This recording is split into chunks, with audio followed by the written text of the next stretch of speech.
Hi guys, welcome back to our kitchen. I am Trish, and today I'm going to be cooking for you some steamed cabbage, some green bananas, and pumpkin. If this is your thing, stick around. If this is your first time viewing, thank you for choosing to view. If you are a returning viewer, thank you for coming again. And please remember to hit the like button, share, subscribe, and also the notification bell so you'll be notified whenever a new video comes out. My cabbage, however, is on the outside and hubby's about to cut it for me. So I'm going to take you out there and give you a sneak peek into the garden. All right, hold on. Okay guys, so here's our cabbage, and yeah, that one ready. Yeah. All right, so hubby's gonna cut this one for me so I can cook her up. And usually guys, if the cabbage was younger, but this cabbage wanted harvesting probably about 2 weeks ago, I would eat the outer leaves also, cook the outer leaves, but this one is, the outer leaves are too hard at this time. So I'm just gonna take the head. Thank you. Smells good. Smells good, huh? Look at that beauty. All right, say hi to the people, Dada. Hi to the people. All right, what's that? All right, I'm gonna go in now and cook. Okay guys, so these are the things that, like I said, some green bananas, some pumpkin. I'm gonna be using some carrots, one bell pepper, some onions. There's one whole red onion, of course, my cabbage. All right, I'm gonna show you how to peel one banana for those of us who might not, know how to peel a banana. I'm sure everybody else knows how to cut into the pumpkin and take out the seeds and so on. Okay guys, so the first thing you want to do before you peel your banana is when you want to grease your hands, because there's sap on the inside of this green banana and it will stain your hand and stay on there for days. So you cut the top, cut the bottom, get a sharp knife and just make a slight slice in the skin. You don't want to go deep into the banana itself, just the skin, right? All the way down like so. Then you want to take the knife and kind of pry it open. Oh Lord, I hope you're able to see. Pry it open like this, right? So you're prying the skin up off the banana itself. Then with your left hand, just run down the side like so. Usually it's more easier to do. If it doesn't work on that side, then come on this side and just pry it down like that. Now you're using the outside of your thumb, this area, to go in and take the skin off, just like that. Right, you just have to put some muscle into it and peel it off, just like that. Remember, the outside here, not even your nail. You're not really using your nail, even though some might get into it. And you just kind of pry. Some bananas are easier to peel than some. This one was quite easy. And some of the skin that's left off, you just trim off like that, and that's it. That's all there is to peeling a banana. So I'm going to go ahead and get all my bananas peeled. I have a pot of water on the stove. I had put some salt in it. So I'm going to go ahead and peel all my bananas, chop up my cabbage, and cut into my pumpkin, and then I'll come back. Oh guys, and you want to make sure that your water is boiling before you peel your banana, because if you peel them and set them aside, they're going to start to oxidize and turn brown. So as soon as you peel them, you just drop them in the hot water. So this one is ready. I'm going to go ahead and put it in the hot water. So here's my pot boiling over here.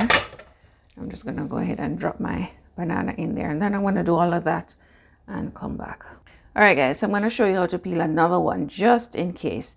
All right, now you see the green part here, right? That's all you're going to cut through. Try not to cut through the white part, which is the banana itself, right? And cut all the way down slowly with a sharp knife. Right, now with your knife, I'm going to come in closer so I can show you. You're going to pry. See? Going to pry that part up.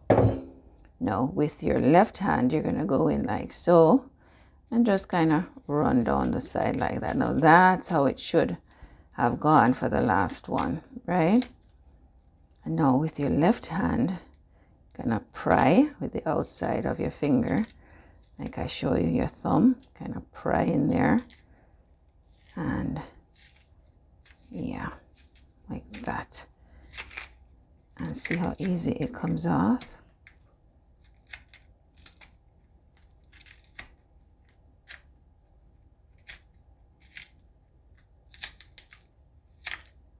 And because my water is nice and hot and I already put my first banana in there, I'm just going to go ahead and throw this one in there.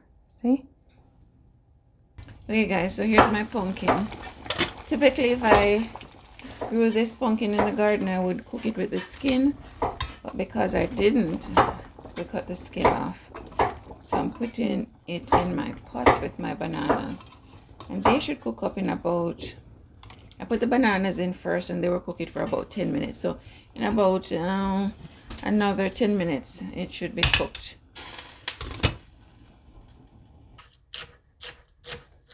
Okay guys, so I'm chopping up my cabbage. Washed it and chopping it. I'm sure everybody knows how to do this.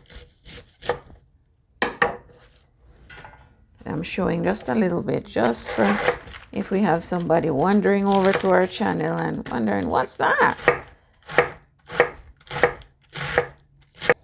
Okay guys, so now I'm cutting up my carrot. And typically you would grate the carrot or shred the carrot, right? But I don't like to do that. I just like to cut it really, really fine. Just like so.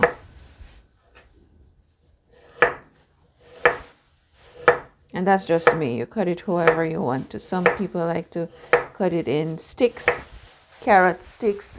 Okay guys, so by the time I was finished preparing my cabbage and everything else, my pumpkin and my banana is cooked. So I'm going to leave them over here so they can cool. I'm going to start with my heated pan. And I'm adding about 3 tablespoons of olive oil. And then I'm going to add some onions. This is one.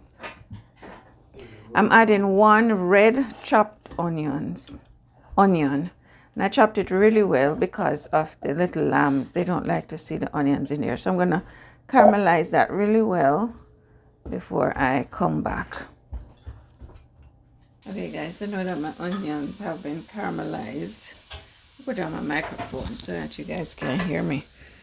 Sometimes I'm talking away and I don't even have my microphone on. Alright, so I'm putting in some rosemary. Usually I chop my rosemary,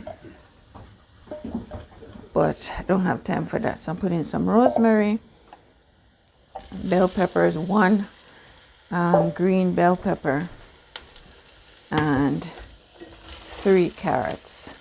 And I'm just going to season everything. I'm putting on some organic adobo. And this is about a tablespoon of organic adobo. It doesn't have salt. I don't have to worry about that. I'm putting in about a teaspoon of salt. But of course, you're going to put to taste. Putting in about a half a teaspoon of ground fennel seeds. This gives it a savory, chickeny kind of flavor. That makes sense. Also, the fenugreek makes it taste like chicken soup, guys, but just a little bit because too much will make it bitter. So I'll say about a 1/4 teaspoon of ground fenugreek seeds, about a teaspoon of onion powder. Not too much because I already have onion in there, and then a teaspoon of garlic powder. And I put in literally a pinch of ground cloves. All right. And a pinch of black cumin seeds.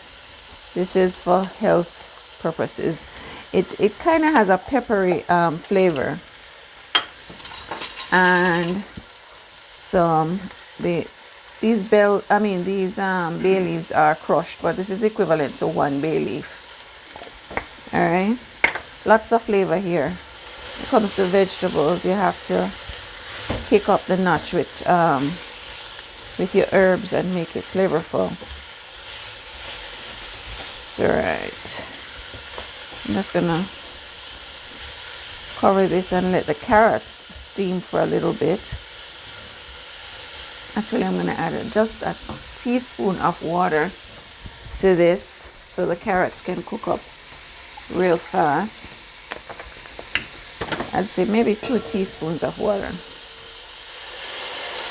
Turn up my stove high and build up the steam in the pot. Get back in there. Yeah, laugh after me, Daddy. All right, so now I'm gonna cover this and let it cook for about 5 minutes before I put my cabbage in. Okay guys, I'm gonna go in now and add my cabbage.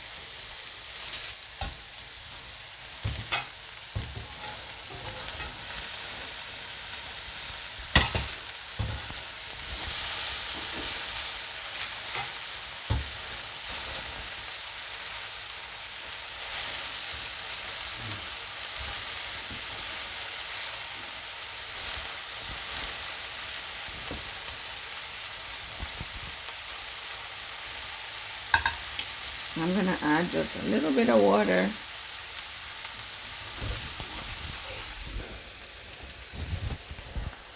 So I added my cabbage and I'm gonna add a little bit of water. Turn my stove down low. I'm not able to stir yet because as you can see the pot is big. I'm trying to stuff as much cabbage as I can on here. Okay guys, so typically we don't put water on cabbage, right? But I know this pot burns easily and I have a lot of cabbage in here. But typically you do not add water to steam cabbage because it has so much water. Once you cover it, it starts to spring its own water. But this pot is a very special pot and it likes to burn my stuff. So I'm trying to give it as much liquid as possible. So just a 1/4 cup of water I put in there. I'm gonna cover this and turn it down on my between medium and low and leave it there. And then when the cabbage starts to shrink a little bit, I'm gonna come in and stir up everything.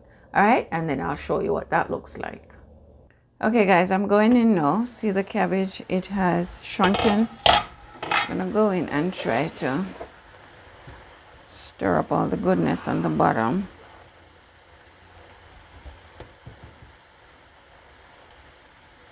The smell, the fennel seed and the fenugreek gives it a savory taste.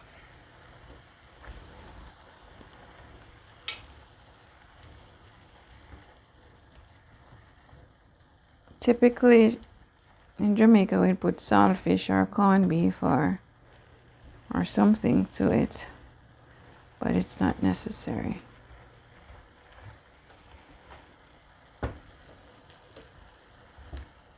Stir up everything until everything is combined nicely. And you can see how much the cabbage has reduced.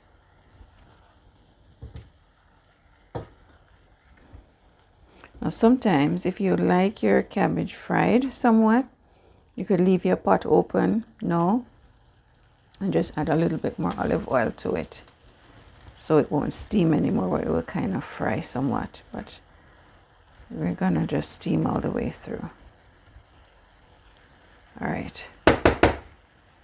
Cover again and let's steam for maybe another good 10 minutes or so.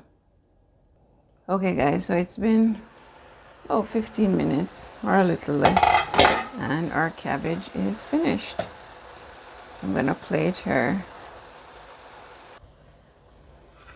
And here we are guys, our finished dish, green bananas, pumpkin and steamed cabbage. So until the next video guys, happy cooking, God bless, and remember to walk good.